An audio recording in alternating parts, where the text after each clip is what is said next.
एकतर आपल्याला माहिती आहे भगवद्गीतेमध्ये 5 विषय आहेत. ते 5 विषय कोणते?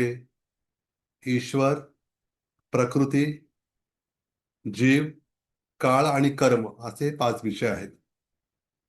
आणि हे जे 5 विषय आहेत, हे 5 विषयच आपण मग थोडं अजून अगदी गीता कोर्सच्या भूमिकेतनं सांगायचं झालं समजा, आपण त्यालाच म्हणू की बाबा मग जीव म्हणजे मग मी कोण आहे?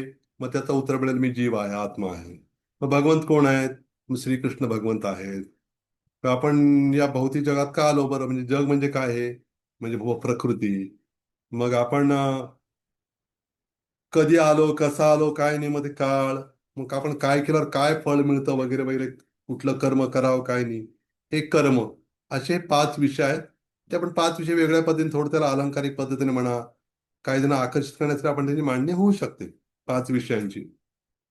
अर्थात आपण हे 5 विषयाला अनुसरूनच आपण प्रत्येकात नाही प्रवेश करणार, पण एक एक आढाव्या दृष्टीने सांगितलं आपल्याला. आणि तसं भगवद्गीतेचे 3 भाग आहेत. 3 भाग म्हणजे 3 ग्रंथ नाहीत बरं का. 3 भाग म्हणजे 3 त्यात विभाग आहेत. आपल्या आचार्यांनी असं प्रस्तुत केलंय. कसं? एकतर पहिले 1 ते 6 जे अध्याय आहेत, तर ते विशेष करून कर्मयोग प्रधान आहेत.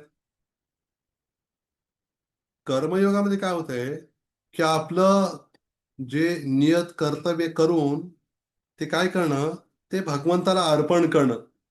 हं. जेव्हा जीव काय करतो, अशा कर्मफळापासून विरक्त होऊन हे कार्य फळाची आशा न करता करू लागतो, ते कर्म भगवंताला अर्पण करतो. त्याला म्हणतात निष्काम कर्मयोग. आणि याच्यामध्ये अशा कर्म करता करता त्याच्यामध्ये ज्ञानाचा विकास होणं वगैरे सगळ्या गोष्टी आहेत. तर हे येत आहे कर्म. पहिले 6 अध्यायामध्ये याचं जास्त वर्णन येत आहे. पहिले 6 अध्याय. आणि 7 ते 12 जे आहे, 7 ते 12, 7-12 नाही बरं का. आपल्या 7-12 डोक्यात बसलेल्या सर्वांच्या, ते 7-12 संबंध नाही. 7 ते 12 बरं का. ते 7 ते 12 अध्याय आहेत भक्तियोग. मध्ये अगदी असं असतं ना, सँडविच असतं ना, ते 2 ब्रेडच्या मध्ये विशेष भाजी मध्ये असते. हं. ते नुसतं वरचं खाऊन काय कळणार नाही, हात. किंवा अगदी अस्सल उदाहरण द्यायचं, जरा वडापाव असतो ना. आता वडापाव कोण खाते कोण नाही तो मुद्दा वेगळा आहे, पण त्या 2 पावाच्या मध्ये जेव्हा वडा असतो तो विशेष सर्वांना बरं वाटतं. नुसतं वेगळा पाव वेगळा वडा नाही, तर त्याच्यामध्ये तसं ते मध्ये. आता भक्तियोगला वडा असं म्हणत नाही बरं का मी. ते म्हणणार भक्तियोग म्हणजे वडा असं लिहू नका तुम्ही मध्ये. तर मधले 6 अध्याय म्हणजे भक्तियोग आहेत. आणि भगवान श्रीकृष्णांप्रती प्रत्यक्ष समर्पणाचं वर्णन त्याच्यामध्ये आहे. हं. पहिल्या 6 अध्यायांमध्ये आहे, पण थोडंसं अप्रत्यक्षपणे आहे किंवा परोक्षपणे आहे. मधल्या 6 अध्यायांमध्ये प्रत्यक्षपणे भगवंताची भक्ती करणं, भगवान श्रीकृष्णांच्या याच्यावर भर आहे. आणि जे 13 ते 18 अध्याय आहेत शेवटचे, तिसरा भाग ज्याला म्हणतो आपण, त्याचे ज्ञानयोग प्रधान आहे त्याच्यामध्ये. हं. विशेष करून जीव आहे, भौतिक प्रकृती आहे, किंवा भगवंताची आता अगदी जी मुख्य लक्षणं वगैरे आहेत, हे सगळं जाणणं आहे. त्याच्यामध्ये ज्ञानाविषयी वगैरे थोडं वर्णन येतं. तर ज्ञान म्हणजे भौतिक पदार्थांविषयी काय करणं, विरक्ती आणि भगवंताप्रती आसक्ती आहे. यासाठी या ज्ञानाचा उपयोग होत असतो. तर असं वर्णन केलेलं आहे पहिल्या, सॉरी, शेवटच्या 6 अध्यायामध्ये. आता आपण प्रवेश करूया. हे जे 12 अध्याय आहेत, त्या अध्यायांचं, सॉरी, पूर्ण जे 18 अध्याय आहेत, त्या 18 अध्यायांमध्ये हा 18 अध्याय अर्जुनाला सांगण्याचा मुख्य उद्देश काय बरं? तर वेळोवेळी प्रभुपादांनी पण सांगितलं आणि आपण ऐकलं पण असेल, की आपण सगळे जीव भौतिक जगात आलेलो आहोत अनादी काळापासून. पण या जगातला प्रत्येक जीव जरी सुखी असला तरी सुद्धा त्याचं सुख कसं आहे, काही काळापुरतं आहे. त्याच्या प्रत्येक सुखाचं रूपांतर दुःखामध्ये होत आहे. त्यामुळं भगवान श्रीकृष्णाने काय केलेलं आहे, त्या भौतिक जगातल्या जीवाला जे सुखाचं दुःख होत आहे ना, तर ते सुख आणि दुःख, मग सुखाचं दुःखात रूपांतर होत असेल, मग ते तसलं सुख तरी काय कामाचं, आणि दुःख तर नकोच आपल्याला. म्हणून भगवान श्रीकृष्ण काय करतात या गीतेच्या माध्यमानं, सुख आणि दुःखाच्या पलीकडचं जे जग आहे, आध्यात्मिक जग, जिथून भगवान श्रीकृष्ण येत आहेत, शुद्ध भक्त येतात, त्या ठिकाणी आपल्याला बोलवण्यासाठी भगवंतानी गीता सांगितलेली आहे. आता अर्जुनासाठी अर्जुना एक निमित्त बनवलं भगवंतानी, माध्यम बनवलं. खरं तर ती गीता आपल्यासाठी, आपल्याला भगवंताला सांगायची. ते भगवंत एका दृष्टीनं आपल्या धामाची जाहिरात करतायत या गीतेच्या माध्यमाने. पहिल्या अध्यायामध्ये अर्जुन गोंधळात पडलेला आहे. आता अर्जुना निमित्त बनवायचंय. अर्जुन आहे सखा. भगवान म्हणतात गीतेमध्ये की भक्तोसी मे सखाचे ते रहस्य हे तदुत्तमम. तू माझा मित्र आणि भक्त आहेत म्हणून तुला सांगतोय गीता. थोडंसं मी अजून खुलासा करतोय आता. काही जण म्हणतात मग पांडव 5 होते. बरं मग त्यांना का नाही गीता सांगितली? युधिष्ठिर महाराज होते, भीम, नकुल, सहदेव. मग अर्जुनच का? हा फार चांगला प्रश्न आहे हा. पण खरं तर बाकीचे पण भक्त होते, पण मित्र असण्याचा फायदा हा झाला भगवंताला अर्जुनाप्रती, की अर्जुना गोंधळात पाडून त्याला थोडस त्याचे प्रताडणा, कान उघाडणी करणं सोपं होतं. समजा, बघा, जेव्हा युधिष्ठिर महाराजांना भगवान श्रीकृष्ण भेटायचे, एक लोक व्यवहाराच्या दृष्टीने भगवान काय करायचे? युधिष्ठिर महाराज चरणाला स्पर्श करायचे. हम्म. आणि अर्जुनाला आलिंगन द्यायचे. आणि नकुल सहदेवांना आशीर्वाद द्यायचे. आता आपण आपल्या मित्राला गोंधळात पाडू शकतो. हम्म. आपल्यापेक्षा मोठ्या व्यक्तीला नाही. तर भगवंताने बघितला, हा माझा भक्त सगळेच आहेत, पण हा माझा मित्र असल्यामुळं ह्याला गोंधळात पाडून ह्याला थोडंसं आरडाओरडा करू शकतो. अरे काय वेडा आहेस, काय बोलतोस तू सगळे? मग तो काय करेल? मग माझा शिष्य बनेल, मी त्याला सांगेन सगळं. हम्म. हे सोपं झालं भगवंताला. युधिष्ठिर महाराजांना सांगणं थोडंसं ते एक वेगळं नातं आहे त्यांचं ना, म्हणून ते नाही केलं. अर्जुनाला निमित्त बनवलं भगवंतानं. आता असं झालंय की जेव्हा युद्ध झालं कुरुक्षेत्रावरती, युद्ध कुरुक्षेत्रावर झालं, पण ते धर्माचं क्षेत्र असल्यामुळं त्या गीतेची सुरुवातच होते भेदभावानं. त्या भगवद्गीतेमध्ये लगेच आपल्याला दिसतं की भगवद्गीता आपल्या सुरुवातीलाच आपल्याला पॉइंट आउट करते की हे भौतिक जग कसं आहे, द्वंद्वाने भरलंय, द्वंद्व. त्या द्वंद्वातनं सुटायचं आपल्याला. हे पहिल्यांदाच आपल्याला अं, शिकवण्यात येतं. आपल्याला ते लगेच कळतं आपल्याला. हे भेदभाव केलेला आहे. हे द्वंद्व आहे. माझं, तुझं, लहान, मोठा, स्त्री, पुरुष, हे सगळं द्वंद्व आहे. ड्युअलिटी आहे. ते उघडतंय. सुरुवातीला आपण जर आपल्याकडे जर पीडीएफ आपण उघडलं असेल, धृतराष्ट्राचा पक्षपात उघड होतोय तिथं. पक्षपाती आहे. नंतर मग कथा सांगतोय. हा, संजय सांगतोय. बसलेत हस्तिनापुरात. व्यासाने सांगितलं धृतराष्ट्र, पाहायचंय का तुला युद्ध, पाहायचंय का? देऊ का दृष्टी तुला? नको म्हणे. आयुष्यभर डोळे नव्हते, आता काय विध्वंस बघू का मी? नको म्हटला तो. यांनी धृतराष्ट्र नाही म्हणून सांगितलं. पण इच्छा होती आतनं काय होतंय जाणून घ्यावं म्हणून. मग भगवंत व्यासाने काय केलं? संजयला दृष्टी दिली विशेष.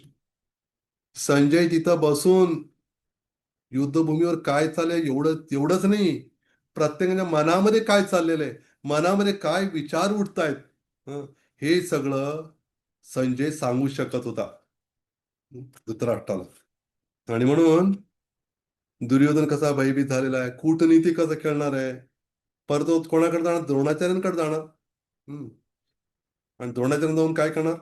सांगणार, अहो म्हणे तुम्ही काय केलेलं आहे, बघा त्यांनी कसं केलंय दृष्टद्युम्नानं. तुम्ही शिकवलं त्याला. हा दृष्टद्युम्न म्हणजे द्रौपदीचा भाऊ, द्रुपद राजाचा मुलगा. द्रुपद राजाची इच्छा होती की असा मुलगा जन्माला जो काय करेल, द्रोणाचार्यांना मारेल म्हणून. द्रोणाचार्यांना माहित होतं. हा एका दृष्टीने इनडायरेक्टली म्हणतोय हा दुर्योधन, अहो काय म्हणे, अहो तुम्ही ज्याला शिकवलं तो तुमच्या विरुद्ध उभा आहे. मग कसलं तुम्ही शिकव, तुमचं काय उपयोग शिकवण्याचा? एका दृष्टीनं असं. आणि त्याचबरोबर त्यानं थोडस, हा, ते थोडस खुशमस्करी पण करतो. भीष्मदेवांना पण थोडं हे करतो, म्हणजे त्याचं प्रपात म्हणतात एकदम पक्का राजकारणी दिसतोय वा. हं. त्याला माहिती आहे कसं खेळी करावी म्हणून. आणि असं होता होता अं, अर्थात भीष्मदेवाला तो, महाभारतातून लेख आहे. तो भीष्मदेवाला म्हणतो की म्हणे तुम्ही काय चाललंय काय म्हणे सगळं. हा तुम्ही इच्छा असले तुम्ही लगेच मारू शकला असता पांडवांना.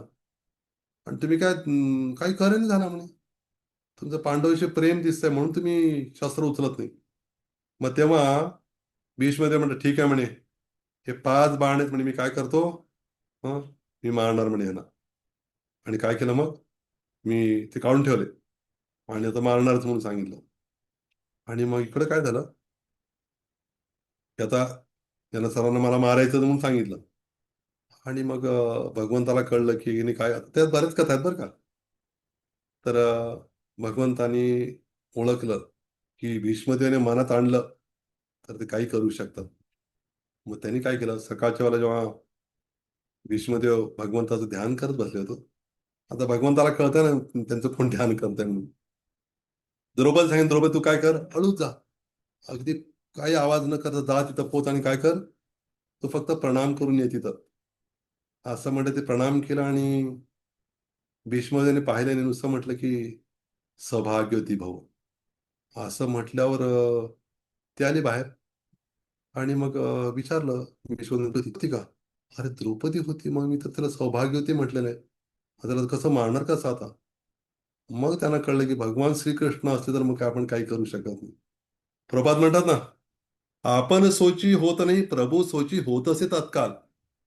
आपण खूप विचार करतोय हो, पण भगवंत जे ठरवतात ना, वही होता है. आता तो खुदा नाही म्हणणार बरं का, तुम्ही म्हणणार काय शब्द काढलाय. वही होता है जो मंजुरे भगवान होता है, श्रीकृष्ण होता है. भगवंत आपलं चालत नाही कुणाचं, मी म्हणणाऱ्यांचं. तर त्यामुळं दुर्योधनाने हे सगळं आहे. पुन्हा मग इकडे शंखध्वनी सुरू होतो. वेगळे शंख वाजले जातात. त्याच्यामध्ये विजय सूचकता, भगवान श्रीकृष्ण शंख वाजवतात. आता बघा, भगवंत शंख वाजवतात म्हणजे काय, विजय निश्चित आहे. आपल्याला माहिती आहे ना, ज्या रथामध्ये भगवंत बसलेले आहेत, त्या रथावरचा जो ध्वज आहे, तो ध्वज कुठला, कपिध्वज आहे, कपिध्वज. अर्जुनाचा रथ आहे, अर्जुन होता त्याच्या म्हणजे अग्निदेवाने दिलेला रथ आहे तो. कपिध्वज का म्हणजे तिथं हनुमान त्या झेंड्यावरती, ध्वजावर हनुमानचं पेंटिंग नाही काढलं बरं का, नुसतं पेंटिंग नाही ते, खरेच हनुमानजी आहे तिथं. ते कसं काय, एकदा काय झालं, बद्रिक आश्रमाकडे जाताना अर्जुन म्हणाला की मला थोडस मला एकांत हवाय, थोडंसं युद्धाचं हे करायचं, काय त्याने हे केलं. आणि त्या नदीतनं एक अतिशय सुंदर असं 1000 पाकळ्यांचं फार मोठं कमळ दिसलं तिथं. द्रौपदीने भीमाला म्हटलं की, म्हणे मला हे जर कमळ जर मिळालं ना, हे युधिष्ठिर महाराजांना आपण अर्पण करूया, असं दुसरं मिळालं तर. मग त्याने म्हटलं ठीक आहे म्हणे, शोधायला गेले, वर गेले, खूप गेले हिमालयामध्ये. आणि गेले तर तिथं बघितलं, त्याला जायचं तो त्या हिमालय वर गेला आणि जायचं तो ओलांडून. बघितलं एक माकड बसलेला होता तिथं, लांब मोठी शेपटी त्याची. आणि त्यांनी पाहिलं, मग त्या माकड म्हणला, अरे सरक म्हणे बाजूला, मला जायचं तिकडं. माकड म्हणलं, अरे मी म्हणजे एवढं आता थकलोय मी, मला काय हालचालच करता येत नाही म्हणे. म्हणे तू जा ना पलीकडं, तू ओलांडून जा ना. भीम विचारत नाही, मी ओलांडून जाणं चांगलं नाही असं. तर म्हणे तू शेपूट तर बाजूला कर. अरे मी एवढा थकलो, मी शेपूट पण बाजूला करत नाही, तूच कर ना. या भीमाने बरी शेपूट हालालो, शेपूट हालत नव्हती. अरे म्हटलं हे काय वेगळं दिसतंय भाऊ, हे काय साधारण आपल्या घरातल्या दारासमोरचं माकड नाही वा, हे काय झाडावरचं इकडे उड्या मारणार. म्हटलं कोण आहे तू, म्हणजे मी हनुमान आणि हे भीम आहे. दोघं वायूचेच आहेत ना. दोघांनी आलिंगन दिलं. मग हनुमानजी सांगितलं, "हे बघ म्हणे भीम, काळजी करू नकोस, मी काय करणार आहे, मी पण युद्धात येणार आहे." अर्थात भगवंतानी श्रीकृष्ण म्हटले नाही म्हणे, रामलीलेमध्ये तुला मी घेतलं तर मुख्य भूमिका होती, आता मला अर्जुनानिमित्त बनवायचं. पण त्याने म्हटलं काही करू, मला सेवा द्या ना तुमची. ठीक आहे म्हणे, तू काय करायचं, ध्वजावर राहायचं. आणि तिथनं मग त्यांनी भीमाला ते सांगितलं, मी ध्वजावर असणार आहे, पण मी काय करणार, एवढी मोठी गर्जना करेन की सगळे घाबरून जातील, तेव्हा तो त्यांना मारायचं.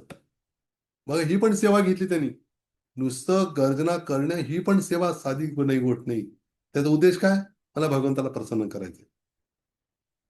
त्यांनी मोठे मोठे पहाड उचलून टाकत होते ना रामलीलेमध्ये, ते खारते आले मध्येच, म्हणजे तू कशाला मध्ये आले, जा तिकडं. मग त्यांनी काय केलं होतं मग, प्रभू रामचंद्र म्हणजे नाही म्हणले, दोघांची सेवा मी प्रसन्न नाही म्हणले दोघांना, असं झालं होतं. तर मग कपिध्वज, भगवंतानं वाजवलं शंख आहे. प्रभुपाद म्हणतात तात्पर्यांमध्ये की जिथं भगवंत आहे तिथं लक्ष्मी पण आहे, बरोबर. हनुमानजी आहेत म्हणजे प्रभू रामचंद्र आहेत, मग सीतामाई पण आहे तिथं. विजय निश्चित आहे. शंखध्वनी, भाग्यदेवता आहे, हनुमानजी आहे, ते सगळं पूर्ण असं वातावरण झालेलं आहे.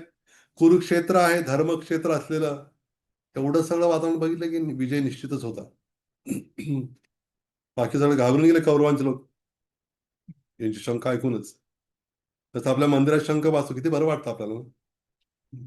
आपण घाबरून जातो का? शंख वाजला, हातात मंगळाचे शंख वाजल्यावर घाबरून जाण्याची शक्यता आहे. एवढं सकाळी उठावं लागतंय म्हणून. पण भक्तांना आनंद वाटतो, किती छान आहे, भगवंताचं दर्शन करतात. तर अशा रीतीनं शंखध्वनी झाला, पांडवांचे विजय संकेत दिसू लागले. अर्जुन म्हटलं की मला काय करा म्हणे, हे भगवंता, सेनयोर उभयोर मध्ये रथम स्थापय मी अच्युत, मला रथ मध्ये न्या म्हणे, त्या दोन्ही सैन्याच्या मध्ये मला घेऊन जा. भगवंत हसले बरं का. प्रहसन्निव भारत, भगवंत हसले. हसले, हसण्याचे प्रकार बरं का. हा, स्मित हास्य, हे हास्य, भरपूर प्रकार आहेत हास्याचे. काही हास्य आहेत की ते ओठ मिटून हसणं, काही थोडं दात दिसतात, काय हा हा हा हसणं आहे, काही राक्षस लोकांचं हा हा हा, ते एकदमच वेगळंच हास्य आहे. ते हसू लागले की मग बाकी कोणी हसू शकत नाही, हसला हसू कोणी केलं तर. मग इकडे मुद्दा असा आहे की मग भगवंत हसले. प्रभात म्हणतायत तात्पर्य त्या ठिकाणी, की भगवंत का हसले बरं. कारण भगवंताला काय काय दाखवून दिलं भगवंताने, की म्हणे आता ओळखलं, आता जे मला माझी इच्छा आहे. हं, मला अर्जुनाच्या भगवंताच्या हृदयामध्ये करुणा, हृदयामध्ये दाटून येत होती जीवांप्रती, सगळ्या जीवांना मला उपदेश करायचा आहे. हं, अर्जुनाच्या माध्यमानं. न भगवंत हसले की म्हणे आता जीवांचं कल्याण व्हायची वेळ आलेली आहे. आता हे ज्ञान आता काय होणार आहे, माझ्या मुखातनं आता प्रसारित होणार आहे.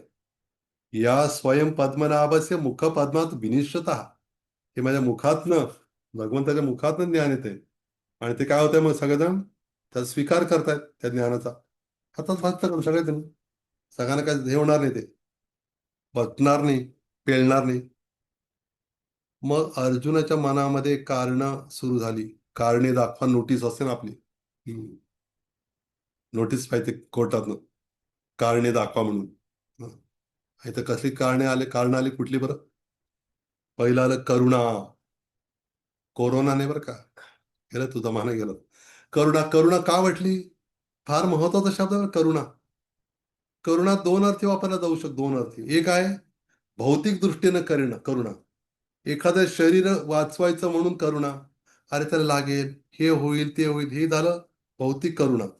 आणि दुसरी आहे आध्यात्मिक करुणा, म्हणजे त्याच्या आत्म्याला वाचवायचं. आता आत्म्याला मारू शकत नाही कोणी, वाचवायचं म्हणजे त्याचा उद्धार करायचं, त्याचं भलं करणं आत्म्याचं. आता शरीराचं भलं आणि आत्म्याचं भलं वेगळं बरं का. अर्जुनाला वाटलं अरे हे मरतील. भगवंतानं प्रत्येक त्याच्या संशयाचं, त्याच्या प्रत्येक कारणांचं भगवंतानं खंडन केलेलं आहे. हम्म. आणि नंतर मग ती करुणा उत्पन्न झाली. भगवंताने मग ते नंतर सांगितलं, पुढं होईल ते त्याच्यात. ती करुणा आली त्याच्या हृदयामध्ये की अरे म्हणे हे काय होईल, म्हणे मी ह्यांना मारलं तर कसं, ह्यांना हे होईल ते होईल. दुसरं, तो म्हटलं की आनंद. समजा एक कुटुंब आहे, एक फॅमिली आहे. त्या कुटुंबामध्ये काय 7-8 जण आहेत, पती पत्नी मुलं बाळ, किंवा काय जॉईंट फॅमिली असेल का समजा असं. आणि त्याच्यामध्ये समजा एखाद्यानं सुंदर अशी कार घेतलेली आहे, अगदी फार चांगली कार घेतलेली आहे, कार घरी आणलेली आहे. त्याची काय इच्छा आहे, त्याला गाडी तो फिरवणार आहे, पण त्याची इच्छा आहे मला घरच्यांना दाखवायची गाडी. त्याच्यात त्याला जास्त आनंद वाटतोय. पण सुद्धा घरी आला तो, आणि घरी आल्याकडे घरातले कोणी सगळे निघून गेलेत, कुणीपर्यंत कुठेतरी गेलेले आहेत. त्याला किती वाईट वाटणार. म्हणजे आता अरे मी येणार माहित होतं ना, काय गेला तुम्ही नेमकं तेव्हा. माझी इच्छा होती तुम्हाला गाडीने फिरवायचं होतं. तसा अर्जुन म्हणतो, हे कृष्णा, तुम्ही यांना मारा म्हणताय मला, पण हे जरी मेले आणि मी राजा बनलो, काय उपयोग त्या राज्याचा. कारण हे तर कोणी राहणार नाहीत ना. तो आनंद वाटून घेणार कसा मी. मला पक्वान्न मिळालंय, तर मी एकटाच खाणार का, वाटणार ना सर्वांना. राजभोगची प्लेटच मिळाली समजा मला, मी किती एकटं खाणार चोरून ते. हं? भरलंय सगळं, 14-15 पदार्थ आहेत, थोडं थोडं देणार ना सर्वांना आपण. 56 भोग लावलेत, आपणच पिशवीत घालून घेऊन जातो का?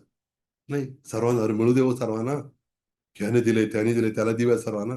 त्याला देण्यातला एक आनंद आहे ना. आज म्हणून काय मला मिळणार म्हणे हे करून, कोणी नसले तर. नंतर तो म्हणतो पापाची भीती, तिसरं कारण. पाप लागेल, पाप मला. हं? गुरुन हत्वा ही महानुभावान. म्हणजे काय होईल, यांना सर्वांना मारण्याचं फार मोठं पाप लागणार आहे मला, असं तो म्हणतो. आणि भगवान म्हणतात, पुढे सांगतीलच, फार पुढे येईल ते. नाही म्हणे, पाप नाही लागणार. तू जर, एक उदाहरण मी सांगतो. प्रभात एका एका लेक्चरमध्ये ऐकतो प्रभात. जर त्या पोलीस अधिकाऱ्यानं आपल्या अंडर असलेल्या एखाद्या पोलिसाला सांगितलं, आता काय कर, तू गोळी चालव आता. त्याने जर गोळी झाडली तर त्याला त्या शाबासकी दिली जाते. वा म्हणे, योग्य वेळा तू गोळी झाडली, तुला आदेश मिळाला. पण त्याला आदेश नसताना अशीच गोळी झाडली त्यांनी, त्याच्यावर आरोप ठेवला जातो, तू गोळी झाडली म्हणून. लक्षात आहे ना आपल्याला? पण भगवान म्हणता, अरे अर्जुन, अरे मी सांगतोय ना तुला, अरे मी सांगतोय म्हणून तू युद्ध कर. तुला आवडून आवडते, पण माझी इच्छा आहे म्हणून तू कर. निमित्त म्हणून, हे कर्तव्य म्हणून कर. म्हणजे तुला काय होणार नाही, पाप लागणार नाही. समजा न्यायाधीश एखाद्याला फाशीची शिक्षा ठोठावतात, की याला फाशी शिक्षा देण्यात येत आहे, कलम एवढ्या एवढ्या अनुसार. मग त्याला काही, त्या न्यायाधीशाला, त्याला त्याची काही चूक नाही. नंतर असं म्हणत नाही, याने फाशी शिक्षा दिली आणि त्याला ह्याला फाशी द्या आधी. पण म्हणतं का असं? नाही. कारण त्याचं कर्तव्य केलं त्यांनी फक्त. त्यामुळे हे काय, पापाची भीती, पाप नाही लागणार मग कर्तव्य केल्यामुळं. मग सांगतीलच. नंतर पुढचं आहे, कुलनाशाचा अनिष्ट परिणाम काय होईल. अहो सगळे मारले जातील, स्त्रिया काय होतील, विधवा होतील, मग काही वाईट प्रकार घडण्याची शक्यता आहे, वर्णसंकर होईल, हे होईल, भरपूर कारण सांगितलं अर्जुनानं. हं. भौतिक दृष्टीने योग्य पण आहे, एका एका दृष्टीने पाहायला गेलं तर, की त्यांचा अशी अवस्था होईल, हे होईल, ते होईल. पण अर्जुनाला हे माहित नाहीये, की भगवान श्रीकृष्णांच्या आदेशाने युद्ध होत आहे, तेव्हा त्या सर्वांना मुक्ती मिळणार आहे. हं. त्यांना काही नुकसान होणार नाही. हे अर्जुनाला माहित नाही. म्हणजेच आपल्याकडनं, आपल्या वतीनं, आपलं कर्तव्य करताना, भगवंताची भक्ती करताना, आपण पूर्ण जीव ओतून, है ना, जीव तोडून, है ना, आपण ती भक्ती केली पाहिजे. हे माहित नाही सर्वांना. तर त्यामुळं हे पण सांगायचं आहे. आणि शेवटचं कारण आहे, निर्णय घेऊ शकला नाही, अनिर्णय, किंवा इनडिसिजन. त्याला निर्णयच घेता आला नाही, काय करू. शेवटी म्हणा, काय करू तेच कळून झालंय मला. हं. युद्ध करू का न करू, हे करू का न करू. एका शिला प्रभुपाद एका ह्याच्या सांगतात, अं, एका प्रवचनामध्ये, समजा एखादा, बंगालीतलं ते वाक्य सांगतात, खाबो की खाबो ना, मी खाऊ की खाऊ नको, असं वाटलं तुम्ही खाऊ नका म्हणे.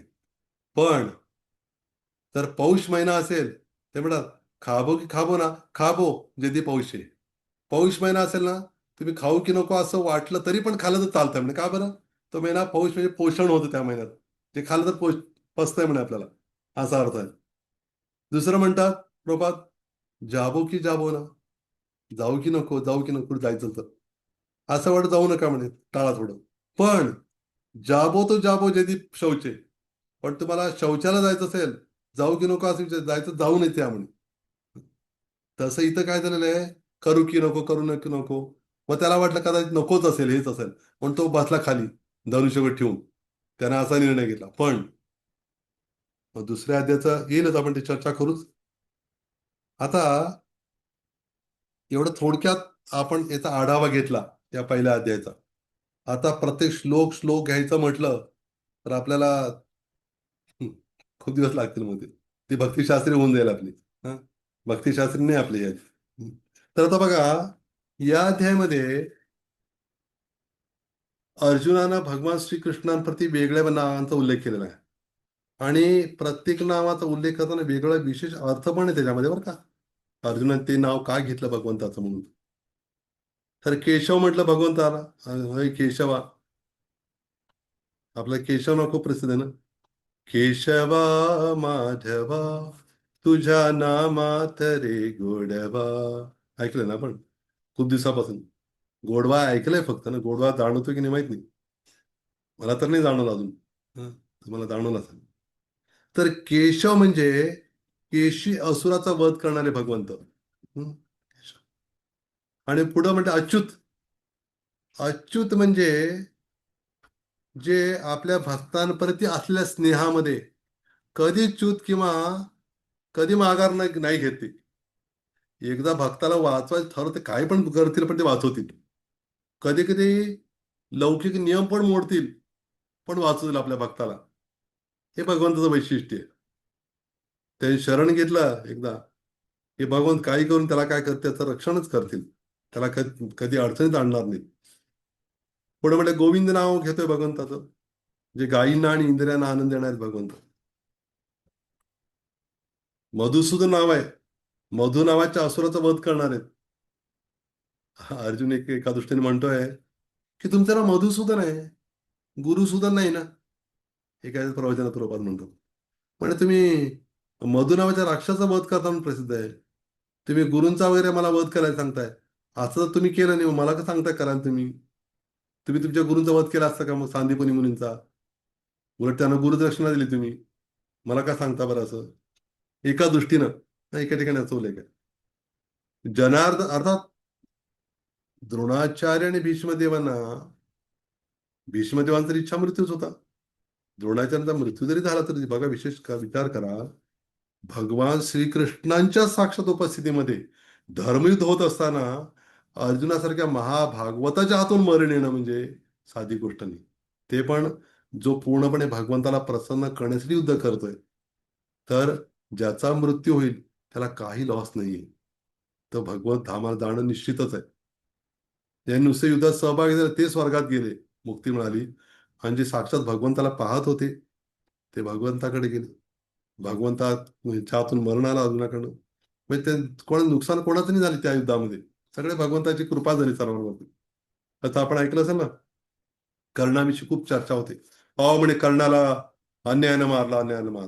पण त्यांना माहित नाही कर्ण आधी सहस्त्र कवच नावाचा असुर होता. भगवंतानी जेव्हा रूप घेतलं कुठलं माहितीये का? अर्जुन. हम्म. अर्जुन होते भगवंत, अर्जुन आणि हे दोघं बनले. भगवंत काय बनले? हम्म. काय बनले माहितीये का?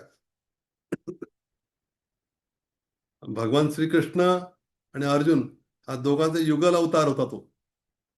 त्या रूपामध्ये काय केलं भगवंतानी की नर नारायण रूप होत त्यांचं. नर म्हणजे अर्जुन, नारायण म्हणजे साक्षात भगवंतच. ऋषींच्या रूपात होते दोघ जण. आणि त्या सहस्त्र कवचाला मारताना फार भरपूर नियम होते. ह्याला मारलं तर एवढं पुण्य वाढणार, हे बरंच काय होतं. आणि त्यांचं पुण्य संपणार मारणाऱ्याचं. एक एक कवच काढत होते ते. आणि एक कवच राहिला तो निघून गेला. तरी भगवंतानं कृपा केली की काय केलं, सूर्यदेवाच्या माध्यमानं त्याला पुन्हा जन्म मिळाला कुंतीचा पुत्र म्हणून. आणि एक कवच राहिलं होतं, भगवंताने ठरवलं की याचा उद्धार करायचंय. आता मारतात भगवंत तरी पण ते तारत असतात, मारत नसतात भगवंत. मग जेव्हा त्याचा रथ घुसला, चाक घुसलं होतं त्या माती चिखलामध्ये, तेव्हा भगवंत म्हणतात अर्जुना मार आता, ही योग्य वेळ आहे. मग कर्ण म्हणतो अहो तुम्ही भगवंत आहात, मग तुम्ही कसा अधर्म शिकवताय?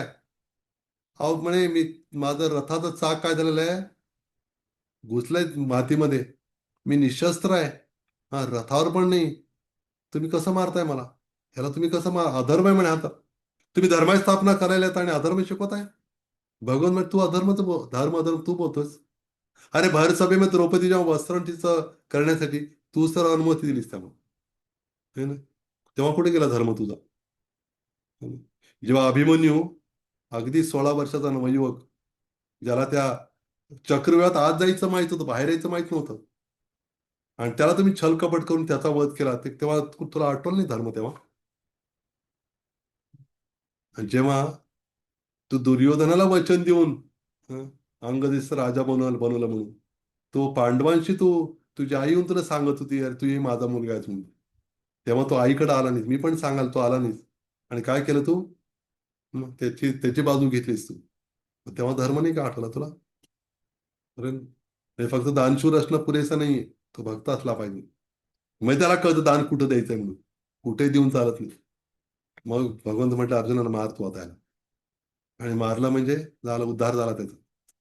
तर हे आपल्याला कळलं पाहिजे. ही भगवद्गीता म्हणजे भगवंताची दया, कृपा, करुणा ही त्यांच्या मुखातनं अशी वाहू लागलेली. आणि आपण जर भाग्यवान असू खरंच, तरी भगवत आपल्या जीवनामध्ये, हृदयामध्ये आपण धारण करून त्याची शिकवण हृदयामध्ये घेऊन आपण भगवंताकडं जायचं परत. हाच खरं तर भगवद्गीतेचा हा गाभा किंवा आशय आहे. म्हणून हे समजून घेणं आवश्यक आहे. पुढं तो जनार्दन म्हणतो बघून, जनार्दन म्हणजे सर्व जीवांचं पालन करणारे आहेत, नास्तिकांचा विनाश करणारे, शत्रूंना प्रताडित करणारे आहेत. पुन्हा हरिमदन म्हणतो. हरी म्हणजे हरी नाही बरं का. हरी म्हणजे शत्रू. हरिमदन म्हणजे हरिमर्दन म्हणजे शत्रू संहारक असं नाव आहे. आणि पुढं माधव म्हणतो बघून त्याला, माधव. मा म्हणजे लक्ष्मी, धव म्हणजे पती, लक्ष्मीचा पती. तुम्ही सौभाग्याची देवी लक्ष्मीचे पती आहात. हम्म. आणि तुम्ही मला युद्ध करायला सांगून माझं भाग्य का काढून घेताय म्हणजे तुम्ही असं असं नाव तू घेता ना, असं मला त्याचा मूड होता. नंतर म्हणतो वार्ष्णेय, तुम्ही वृष्णी वंशज आहात. आता आपण हे झालं, म्हणजे पहिल्या अध्यायाची आपण चर्चा केली आता. हम्म.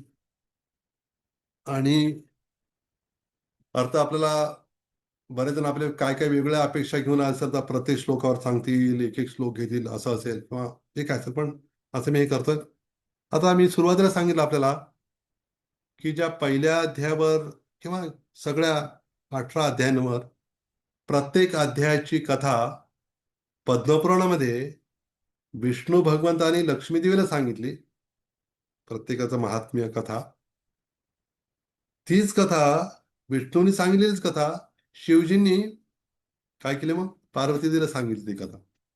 तर असं वर्णन येतं. म्हणजे शिव पार्वतींमध्ये पण त्यांचा गॅस संपला अमकं ही चर्चा होत नाही आपलं का. आता काय करायचं, गॅस संपला आता लाकडं आणा का चूल काय करायचं, असा प्रश्न नसतो बरं का. अहो मग युद्ध सुरू झालंय आता मी काय करू, काही चर्चा नाही. सारखं तेच भगवंताविषयी चर्चा. कधी गीता महात्म्य, कधी भागवत महात्म्य ही चर्चा असते. ते आदर्श पती पत्नी त्यांनी तर त्यामुळं इथं आपण पहिल्या अध्यायाचं महात्म्य ऐकूया.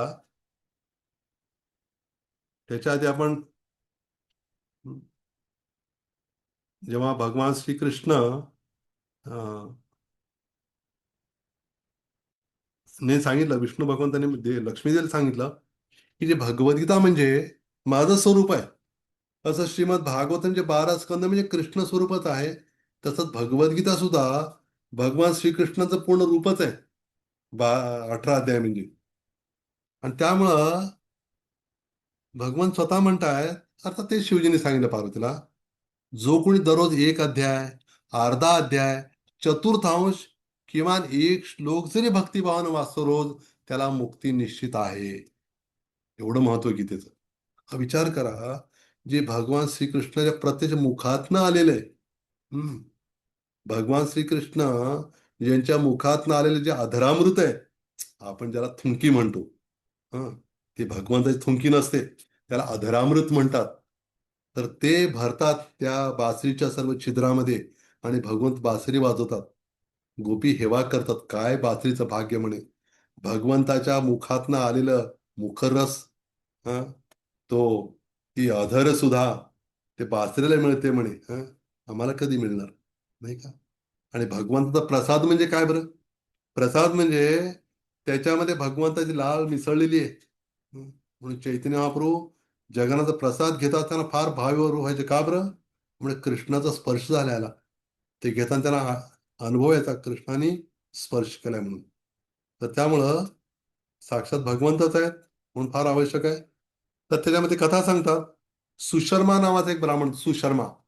हम्म. एक ब्राह्मण होता, खूप पापी होता. आणि खूप पापी असला तरी सुद्धा, आणि कधी जप नाही, कधी ध्यान नाही, काय होम नाही, यज्ञ नाही, अतिथी सत्कार नाही कधी. अतिथी आले तरी माहिती तुम्हाला, असं एक हे आहे. भागवतामध्ये 5व्या स्कंदामध्ये असं एक नरकाचं वर्णन आहे की घरी आलेल्या अतिथींना जरी डोळे वटवून ना असं केलं, नुसतं आलाय वाटतं इथं, असं डोळे वटारले तरी सुद्धा त्याला एक नरकात जावं लागतंय. तिथे एक पक्षी आहेत, ते पक्षी डोळे फोडतात आणि म्हणतात की असं केलं होतं ना डोळे तू अतिथींवर. अरे बाबा, अतिथी देवोभव आहे. ते सोडून तू काय केलेलं आहे. आता त्यांना फोन करून तरी येतात आता. आधी फोन न करता द्यायचे. किती तेव्हा स्वागत व्हायचं, किती आनंद असायचा. हा. आता फोन आल्यावर म्हणणार आम्ही येणार बरं का. अहो तुम्ही येणार पण आम्ही नाहीच आहे तिथं. हं. आम्ही आउट ऑफ स्टेशन म्हणे. बाहेर आहे. आउट ऑफ स्टेशन, स्टेशनच्या बाहेर नाही, इंग्लिश मीडियम वाढून बाहेर गावी कुठेतरी. तर आपण हे समजून घ्यावं. इथं तसा पापी होता. मद्यपान, मांसभक्षण, जुगार कोण याच्यात गुंतला होता.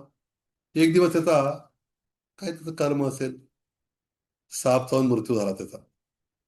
आणि त्याच्यानंतर मग नरकात शिक्षा झाली. नंतर पुन्हा त्याला शरीर मिळालं, बैलाचं रूप मिळालं, बैल झाला तो बैल. आणि 7-8 वर्ष एका व्यक्तीने त्याला तेल घाण्यावर त्याला जुंपलं होतं. आपण पाहिलं तेल घाणं पाहिलं की नाही माहित नाही. आपलं डबल फिल्टर, ट्रिपल फिल्टर पाहतो आपण सध्या डायरेक्ट बाटलीतलं. पण पूर्वी घाण्यातलं अजून काही ठिकाणी घाण्यात चालतं बरं का. इथं पंढरपूर एका ठिकाणी लिहिले घाण्याचे पांडुरंग हा घाण्याचे तेल म्हणून. हं. नाव बघूनच बरं वाटतं पांडुरंगाचं. विशेष त्याचं घाण्यावरती ते हे करतात. अर्थात ते घाण्या जर करून मशीने करतात, पण काही ठिकाणी अक्षरशः बैलात जुंपलं असं व्यवस्थित तेल निघतं. हं. तर ते काम श्रम करत राहिला आणि थकून थकून मृत्यू झाला त्याचा.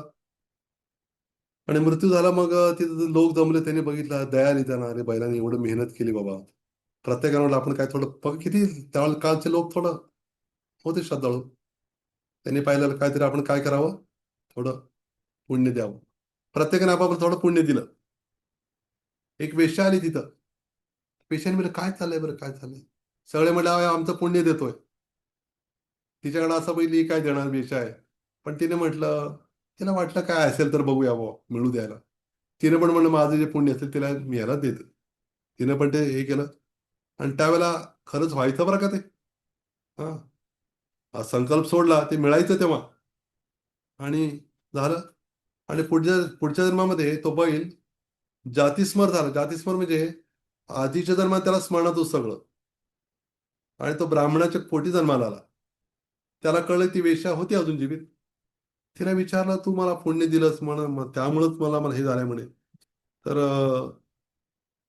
तिला तसं म्हटलं, तिला लक्षात आलं, की अरे आपण दिलं ते पुण्य याला लागू झालंय बरं का. मग विचारलं, "ते पुण्य कसं काय गोळा केलं बरं?" ती म्हणते, "बहुतेक असं वाटतंय" म्हणे मला, की एक मी पोपट घेतला होता. तो काहीतरी पुटपुट होत होता म्हणे, काहीतरी म्हणायचं सारखं. मला अर्थ कळत नव्हता, पण ते ऐकताना फार बरं वाटत होतं म्हणे मला. शांती मिळत होती.